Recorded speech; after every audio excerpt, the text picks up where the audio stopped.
right, how about 500 feedback? They got a lot of votes. 1,000 feedback. All right, we're up to the 4-digit group. That's a lot of votes. All right, 2,500 feedback. We have less than that. All right, what about 5,000 feedback? Wow, let's have a little hand.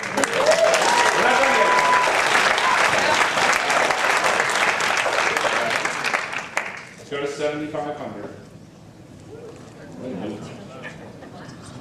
All right, 10,000. We got to go to the 5-figure crowd. All right, sir, how much do you have? About 15,000.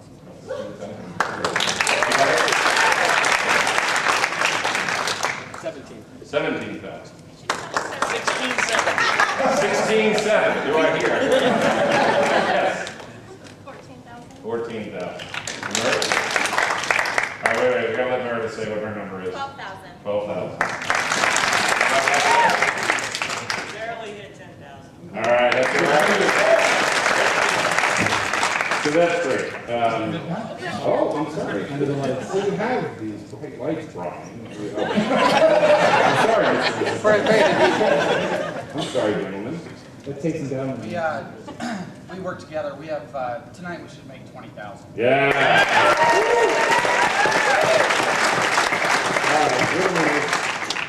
You get free meatballs outside. I have a question regarding the buyer requirements.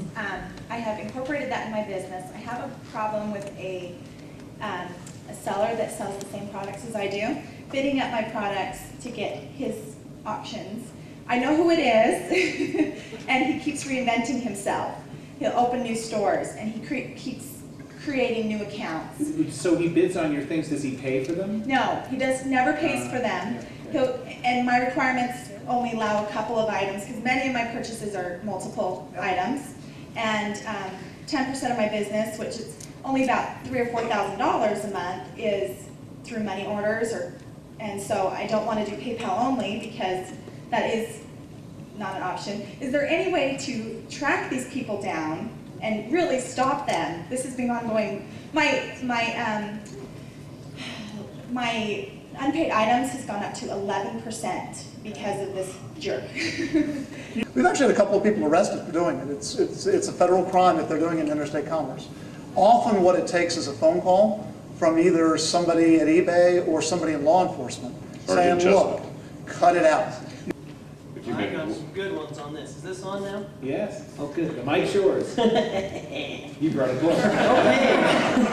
Okay. Since somebody brought this up, confirmed addresses, I have 2 questions, and they maybe need to be addressed after, but just recently, as in the last week or maybe 2 weeks ago, I had a chargeback. Somebody bought 2 items from me. Each of them were over $100. They had a confirmed address in California, sent the item as a chargeback, and I was denied it because he's an international user with a U.S. confirmed address. I could never notice that from just doing the eBay thing. Oh, he's non-U.S. verified, but in U.S. address. Confirmed with tracking. Excuse me. I'm 14. No, just kidding. But with tracking or delivery confirmation to show it was delivered, and a month later they just took the $230 and said, too bad. No, but let's take your details here, because Okay. I think I have no idea. That Sounds very strange. But I would like to follow up and Yeah. more. Okay, so can we talk to you afterwards? Because Yes, that's... I would love to. We sell and ship on a weekly basis between 700 and 1,000 items, ranging from scissors to horse semen shipping containers to ATM machines. Wow. We have a wide range of ATM machines. You name it, we'll sell it. We have run into a big problem with our Canadian customers. For instance, let's just take a horse semen shipping container, weighs about 8 pounds. Well, that's probably not a good example, but you take something that depends on the horse.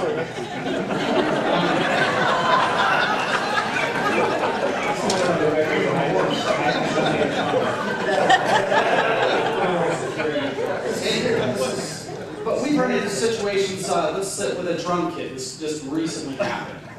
To Canada. We clearly put in the description, we will not accept Canadian customers because in order to get a tracking number on that, the shipping is a fortune. I can't sell it with the shipping that high. Well, it's shipped to Canada, the guy paid and everything, because when it's all said and done, I don't care what you write in the auction, if somebody from Canada wants to bid on that thing, he's going to bid on it. And then when you're selling 700 things a week, you can't monitor your auctions close enough to block a bid like that. How many sellers in the room use buyer requirements? Okay, for those of you that are sellers and don't use buyer requirements, this might be helpful. There's actually a place on eBay where you can block different types of bidders. And this was built for sellers that had high unpaid item rates and issues like what this gentleman just suggested. So one thing you can do is you can say, I block bids that come from countries where I will not ship. And you can actually check off the places that you don't ship, and users from those countries are physically just unable to bid on your items. The feature also allows you, if you have problems with irresponsible bidders, you can block bids from people who don't have a PayPal account. What we found is that the unpaid item rate from people that have a PayPal account is about 70% lower than people that don't have a PayPal account, and so you can weed those people out right away. It also enables you to block bids from people who have recently been reported for unpaid item, or people whose total feedback is -1 or worse. I know a number of you have probably received what we call spoof emails, emails that pretend to come from eBay and in fact they're not. How many people have gotten one of these? Anybody who hasn't raised their hand probably has gotten one and doesn't realize it's just seen me afterwards. Yeah, I get them at my own eBay account, which is kind of funny. You know what, so my assistant Melody, her husband yesterday got a phone call at home that said, there's a problem with your eBay account, could you give us your social security? A phone call. Yeah. I mean, that's how brazen people are getting. They really are. And what's happened is that there are people, primarily we see this coming out of Eastern Europe and Asia. Most of these are generated out of those two regions of the world where there are a lot of folks who are very internet savvy, but the standard of living is quite low. And they prey on people on the internet to try to relieve them of their money.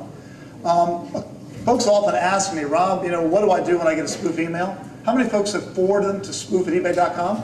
How many people know what happens when you do that?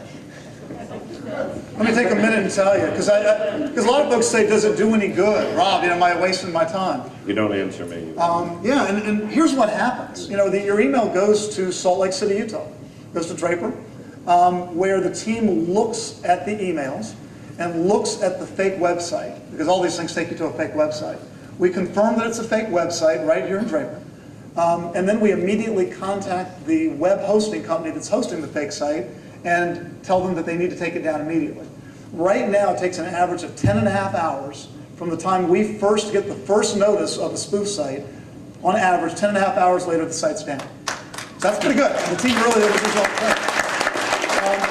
And this is often, I tell you, a challenge because sometimes these sites are hosted in remote parts of the world. I mean, we had one, I remember, that was hosted by a girls' school in the mountains of Korea. The bad guys had taken over, and we literally had to get somebody in a car from our Korean office to drive up to the school and teach them how to take it down.